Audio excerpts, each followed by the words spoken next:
Class 9 biology, है ना। Chapter का क्या नाम है भाई? Diversity in living organism. Diversity का मतलब डिफरेंसेस, भिन्नताएं, है ना। क्यों है डिफरेंसेस भाई? क्योंकि हर लिविंग ऑर्गेनिज्म अलग क्लाइमेटिक कंडीशन में रहता है, सिर्फ एक कारण, ठीक है। उसी के कारण उनके पूर्वजों में कोई खास लक्षण उत्पन्न हुआ, और वो लक्षण कहां हो गया? वो लक्षण कहां गया? अगले जनरेशन में चला गया, और इसीलिए सभी क्रिएचर्स एक दूसरे से डिफरेंट दिखते हैं। हाँ या ना बोलिएगा। There are multitude of life forms surrounding us. हमारे चारों तरफ अलग अलग तरह के वेराइटी वाले लाइफ फॉर्म्स हैं। क्या सभी सिमिलर हैं? इम्पॉसिबल, हो ही नहीं सकते भाई, हर तरह से डिफरेंट है, ठीक है। Let's understand this with an example. Suppose there are two friends, even एक स्पीसीज में भी दो क्रिएचर्स सिमिलर सिमिलर होते हैं, लेकिन बहुत सारे डिफरेंसेस के साथ। इवन दो ट्विंस भी आइडेंटिकल नहीं है तो सिमिलर होंगे डिफरेंसेस के साथ, हाँ या ना। आइडेंटिकल ट्विंस में सिमिलरिटी बहुत ज्यादा होती है, लेकिन कोई ना कोई छोटा सा डिफरेंस रहता है जिससे फर्क पड़ जाता है। सेम हाइट दोनों फ्रेंड्स का हो भी सकता है, नहीं भी। नोज लुक एग्जैक्टली सिमिलर, हो भी सकता है, नहीं भी, राइट। वो तो नो बोल रहा, हम तो बोल रहे हो भी सकता है। What do we observe? हम ऑब्जर्व करते हैं कि सिमिलरिटीज तो है, लेकिन डिफरेंसेस भी हैं। सिमिलरिटी है, दोनों दोस्त का दो हाथ है, दो पैर है, दोनों दोस्त का नाक है, दो आंख है, नाक भी एक ही है, दोनों का कान भी दो ही है, यानी कि एक का तीन है। तो सिमिलरिटीज तो है ना, लेकिन डिफरेंसेस के साथ।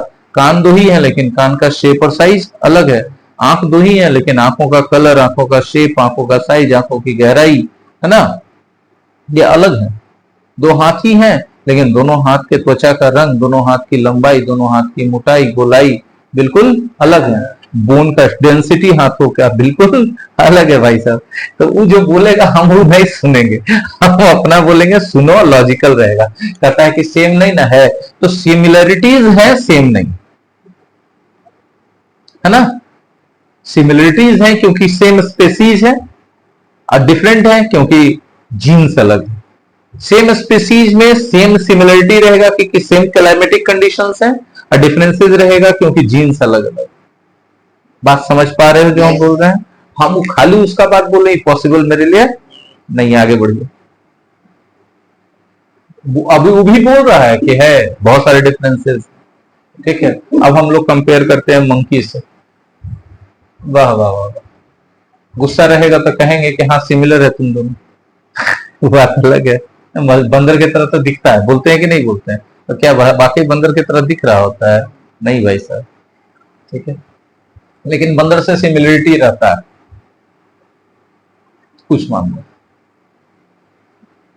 Eight a cow to the comparison, अब गाय को ले आया कंपैरिजन, अब नहीं दिखेगा सिमिलरिटी, चाह के भी नहीं देख पाएंगे, राइट, है ना। From the last example we observe, क्या सीखा हम लोगों ने? Characteristics are more important in forming the desired category. Desired category को फॉर्म करने में कैरेक्टरिस्टिक ज्यादा इंपॉर्टेंट होता है। But there are so many different forms of life present on earth. लेकिन जीवन में, पृथ्वी पर बहुत डिफरेंट डिफरेंट तरह के क्रिएचर्स प्रेजेंट हैं, ठीक है। हम लोग माइक्रोस्कोपिक बैक्टीरिया को देख रहे हैं, जो कि बहुत मिनिमम साइज के होते हैं, जो आंख से भी दिखाई नहीं पड़ सकता है। और एट द सेम टाइम हम लोग इतने विशालकाय क्रिएचर्स को देख सकते हैं, जैसे व्हेल है, एलिफेंट है ना, पाइन ट्री है। ट्री भी तो लिविंग बीइंग्स ही है ना। देखिए पाइन ट्री का बात बोला, थाउजेंड्स ऑफ ईयर्स जीते हैं, कितना बढ़ते होंगे सोचिए। कितना मोटा होगा। और वहीं पर मॉस्किटोज हैं जिनका जीवन चक्र कुछ ही दिनों का होता है। कुछ इंसेक्ट्स हैं जिनका जीवन चक्र कुछ घंटों का होता है मात्र। खास करके माइक्रो ऑर्गेनिजम्स में तो बहुत सारे ऐसे बैक्टीरिया वायरस हैं जो कुछ, बैक्टीरिया खास करके कुछ ही घंटों में रिप्रोड्यूस करते हैं लाखों की संख्या में और खत्म हो जाते हैं।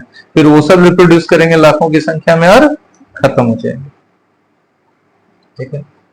हम लोग देख पाते हैं ना, ट्रांसपेरेंट वॉर्म्स से लेके कलर्ड बर्ड्स और फ्लावर्स तक, है ना। तो ये था module 2, building variety of life. एकदम भौचक्का कर देने वाला जो डिफरेंट डिफरेंट तरह का क्रिएचर्स है हम लोग के चारों तरफ, वो 1-2 साल में नहीं बना है। प्रकृति ने उनको millions and millions of years में बनाया है भाई साहब, ठीक है।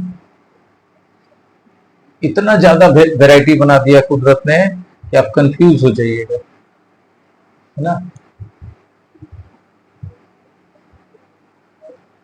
क्या हम लोग इन डिफरेंट ऑर्गेनिजम्स को जानने का, उनके बारे में कोशिश कर सकते हैं? इतना टाइम है कि हम सब लोग सबके बारे में जानते हैं?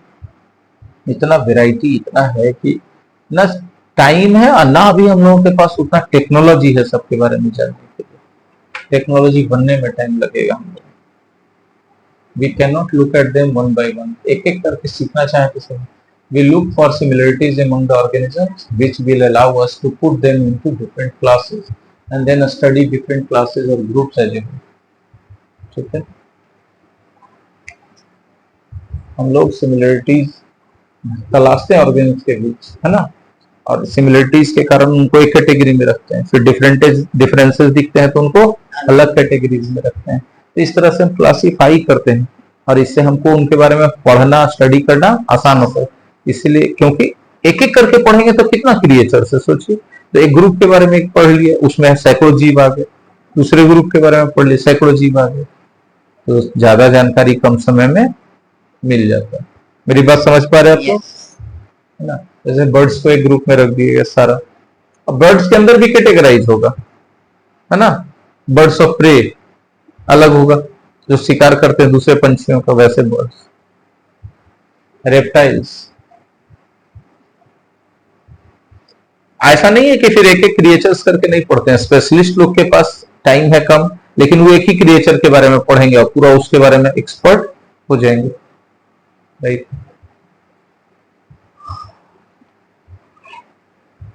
तो एक सार्थक ग्रुप बनाना चाहते हैं हर एक जानवरों का, जिससे कि हम आसानी से उनके कैरेक्टरिस्टिक्स, उनके डिफरेंसेस, सिमिलरिटीज को जान सके,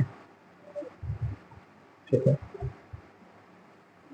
और इसके कारण बहुत कुछ मेन ब्रॉड ग्रुप्स बनते हैं ऑर्गेनिजम्स के, देख पा रहे हैं। अब 2 ग्रुप बना दिया, एक ग्रुप में सारा पेड़ पौधा डाला, एक ग्रुप में सारा एनिमल्स क्रिएचर्स डाल दिया। जिसमें पेड़ पौधा डाला उस ग्रुप को बोटैनी कहेंगे, और जिस ग्रुप में हम लोग एनिमल्स के बारे में पढ़ेंगे उसको जूलॉजी कहेंगे।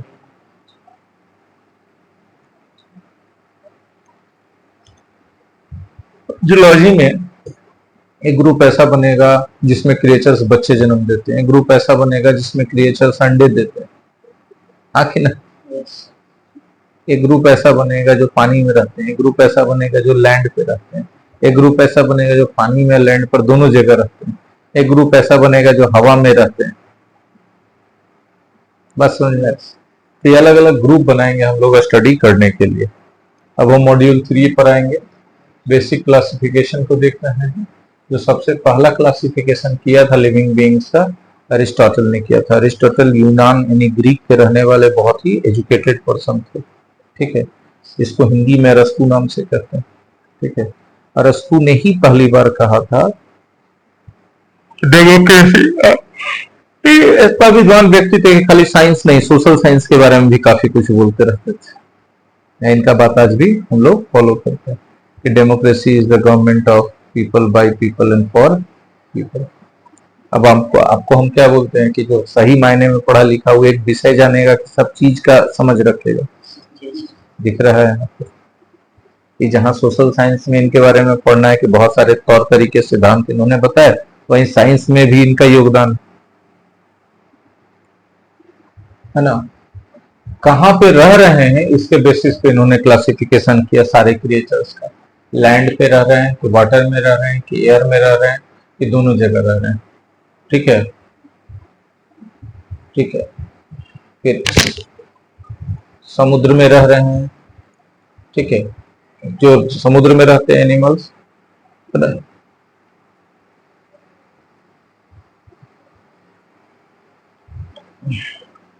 पौधों के साथ व्हेल, ऑक्टोपस, शार्क, समुद्र में रहने वाले सब हैं। Corals, whale, octopus, shark, starfish, ये सब कहाँ है? समुद्र में। All these animals are very different from each other, जबकि समुद्र में एक सेम इकोसिस्टम में रह रहा है। ठीक है, व्हेल्स जो है ये बाकी मछलियों की तरह अंडे नहीं देते हैं, बच्चों को जन्म देते हैं। समझ रहे हैं बात? जैसे मनुष्य बच्चों को जन्म देता है। अब देखिए पानी में, समुद्र में रह रहा है, दिख रहा है मछली जैसा है, सिमिलरिटी मनुष्य जैसा। क्यों? क्योंकि मनुष्य बच्चे जन्म दे रहा है, ये भी बच्चे जन्म दे, मछली जैसे इसका सिमिलरिटीज नहीं। दूसरा देखा गया कि मछलियां गलफड़ा से सांस लेती हैं। चेक किया गया, रिसर्च किया गया तो पता चला कि व्हेल गलफड़ा से सांस लेता ही नहीं, व्हेल नाक से सांस लेता है। एक बार में सांस में कई हजार लीटर हवा भरता है, सरफेस के नीचे चला जाता है, कुछ समय के बाद फिर ऊपर आता है, हवा भरता है, फिर नीचे चला जाता है। आप वीडियोस वगैरह में, सोशल मीडिया पर, फिल्मों में देखे होंगे, व्हेल्स को दिखाया होगा पूरा पानी का फवारा नाक से ऐसे छोड़ता है पानी में तैरते हुए पूरा ऊपर तक। नहीं तो देखिएगा, जितना एक्सपोजर कम है उतना समझना दिक्कत है। ठीक है, नाक से जो पानी का फवारा छोड़ता है एक्चुअली सांस छोड़ता है, जिससे पानी भी बाहर निकलता है फवारे के रूप में, फाउंटेन के रूप में। ठीक है, तो यहाँ देखा गया दो चीज सिमिलरिटी मनुष्यों जैसा। एक तो देखा गया कि अंडे को नहीं बच्चे को जन्म देते हैं, और दूसरा क्या देखा गया इसमें, हाँ इनमें गिल्स होता ही नहीं है, लंग्स होता है, और ये नोज से सांस लेते हैं। इसी के लिए बार बार कहाँ आते हैं? पानी के सरफेस के ऊपर। ठीक है, और फिर नीचे चले। शार्क्स है ना। अब इसी के तरह दिखने वाला बड़ा मछली है शार्क। शार्क क्या करता है? अंडा देता है। दिखने में दोनों मछली जैसा है, दोनों का हैबिटेट सेम है, बट दोनों का डिफरेंस भी दिख लिया। एक का डिफरेंस समुद्र में रहने वाले का डिफरेंस किसके जैसा है? लैंड वाले एनिमल्स के जैसा है। घोड़ा, हाथी, मनुष्य, सब में सिमिलरिटी है क्या भाई? ये सब का आउटर ईयर होता है, ये सब का बैकबोन होता है, और ये सब बच्चों को जन्म देता है। सोच के देखिए, है ना। बहुत सारे क्रिएचर्स में आउटर ईयर नहीं होता, सांप में।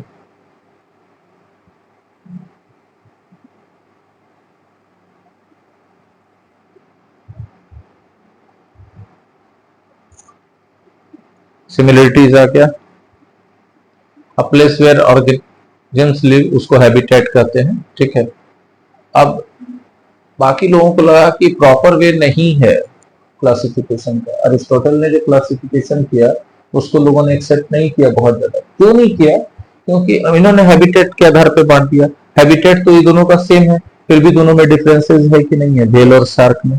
इसको बहुत ज्यादा ऑथेंटिक नहीं माना गया। साइंटिस्ट कोई और बेहतर तरीका सोचने लगे क्लासिफिकेशन का, तो उन्होंने कहा कि कैरेक्टरिस्टिक के आधार पर बांटा जाए। ठीक है, जैसे अधिकांश मनुष्य को क्या होते हैं? 5 फिंगर्स होते हैं एक हाथ में, किसी किसी का 6 होता है। ठीक है, ह्यूमंस रन कर सकता है, लेकिन कोई ट्री रन नहीं कर सकता। ठीक है, ये कैरेक्टरिस्टिक्स के आधार पे बांट दिया गया है ना। तो कैरेक्टरिस्टिक के आधार पे क्या क्या क्लासिफिकेशन है ये हम अगले क्लास में देखेंगे। ठीक है, थैंक यू।